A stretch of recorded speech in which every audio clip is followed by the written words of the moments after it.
13 जून 1997 दिल्ली का उपहार सिनेमा, 59 लोगों की मौत, फैसला आने में लगभग 18 साल। 2002 गोधरा और उसके बाद दंगे। कई मामलों में फैसले आने में एक दशक से भी ज्यादा का समय लग जाता है। 1984 सिख विरोधी दंगे, कई पीड़ितों ने 30 साल से अधिक समय का इंतजार किया सिर्फ न्याय पाने के लिए। और ऐसे ही लाखों लोग जो अदालतों के चक्कर लगाते लगाते बूढ़े हो जाते हैं और फिर मर जाते हैं। आज का सवाल सिर्फ इतना नहीं है कि भारत में न्याय मिलता है या नहीं। सवाल ये है, क्या बहुत देर में मिला हुआ न्याय सच में न्याय है, या हमारी अदालतें बहुत धीमी हैं, या फिर न्याय में देरी के पीछे हमारी व्यवस्था और समाज भी जिम्मेदार है। आज हम भावनाओं से नहीं, तथ्यों, संविधान, कानून, आंकड़ों और उदाहरणों से समझेंगे। इस बात पे चर्चा करेंगे। न्याय क्यों जरूरी है? न्याय क्या है?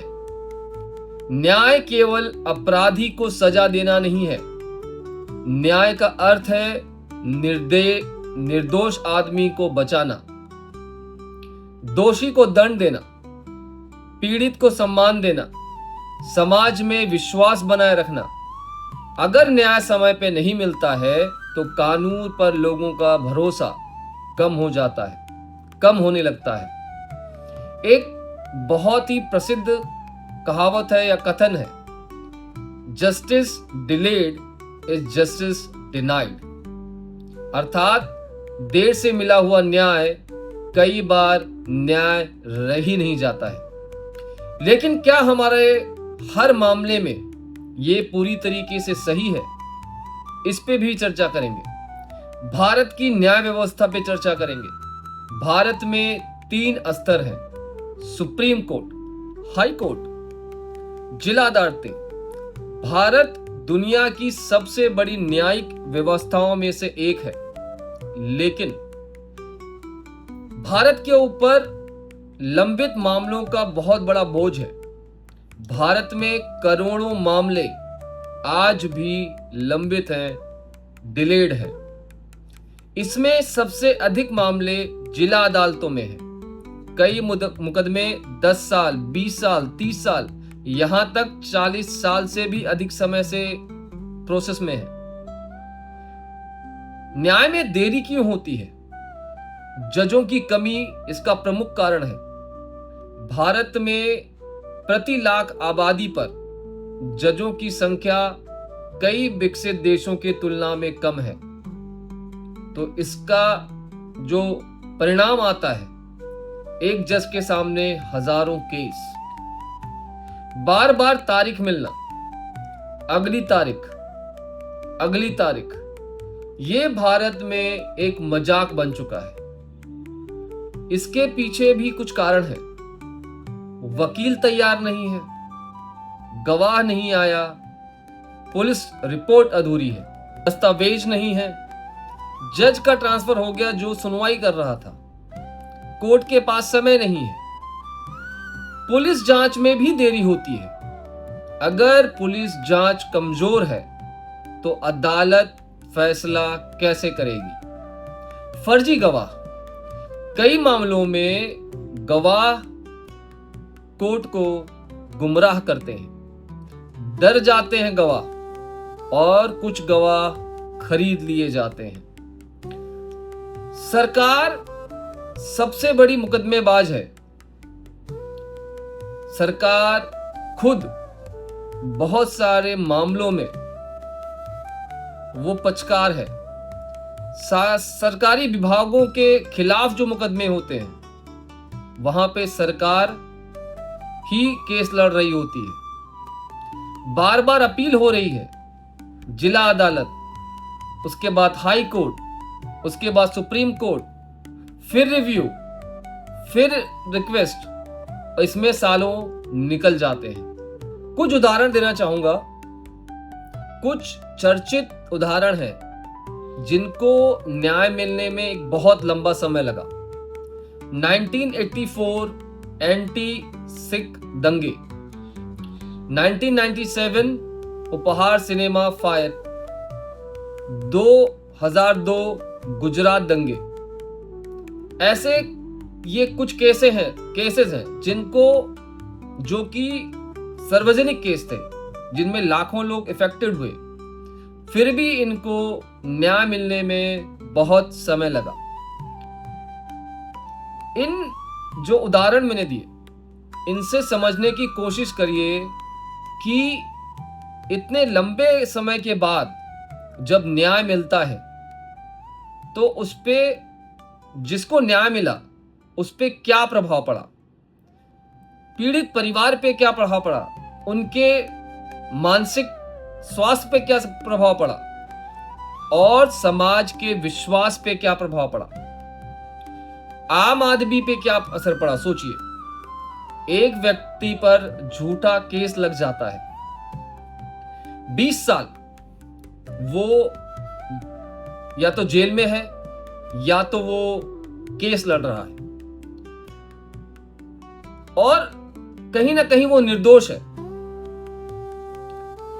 उसके इस केस के कारण उसकी नौकरी चली गई, परिवार टूट गया, समाज में वो अपराधी समझे जाने लगा, उसको मानसिक तनाव हो गया।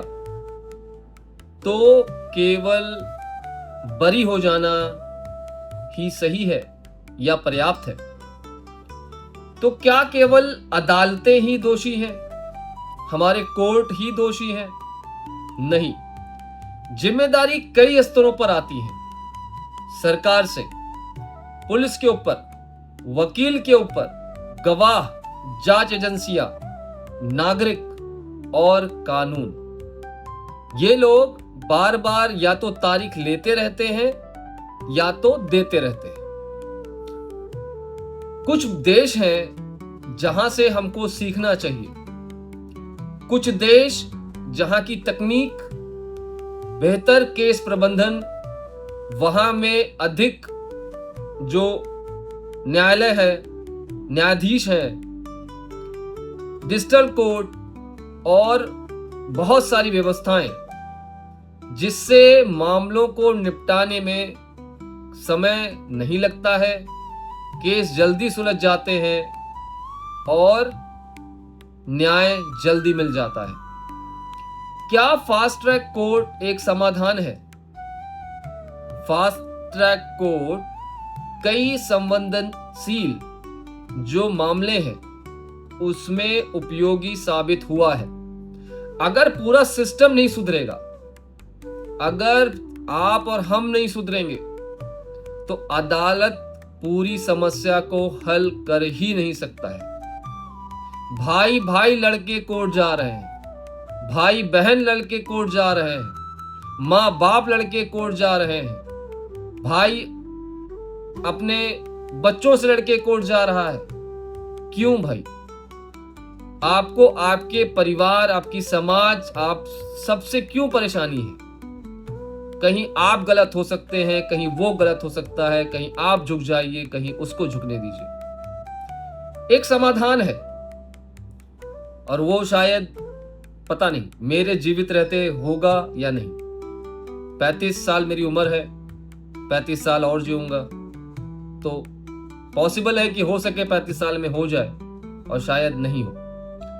इसमें अधिक जजों की नियुक्ति होनी, आधुनिक अदालतें होना, डिजिटल केस मैनेजमेंट जो थोड़ा बहुत अब आ चुका है, पुलिस जांच में सुधार, ये तो आप जाने, फॉरेंसिक जो क्षमताएं हैं वो थोड़ी बढ़ा देनी, उनको थोड़ा सुधार लेना, गवाह की प्रोटेक्शन, सुरक्षा, सरकारी मुकदमों में थोड़ी कमी लाना, सरकार अपने काम को अच्छे से करे, लोक अदालतों का बढ़ावा देना, लोगों को समझाकर केस को जल्दी रफा दफा करना, और जैसे हो सके टाइमली कोर्ट की सुनवाई करना। एक मजबूत देश केवल सैनिकों से ही नहीं बनता है जो देश के बॉर्डर की सुरक्षा कर रहे हैं।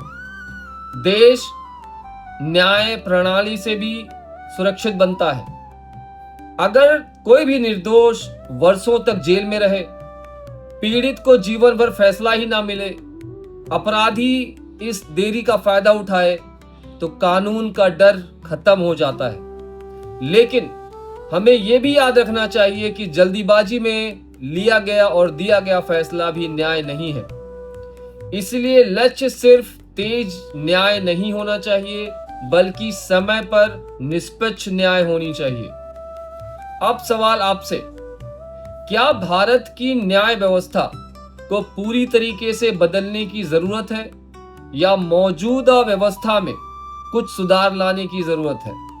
अपनी राय कमेंट बॉक्स में जरूर दें। ऐसे ही अच्छे टॉपिक को लाने की कोशिश करूंगा। वीडियो को शेयर करें, लाइक करें, सब्सक्राइब करें और कमेंट तो जरूर करें। धन्यवाद।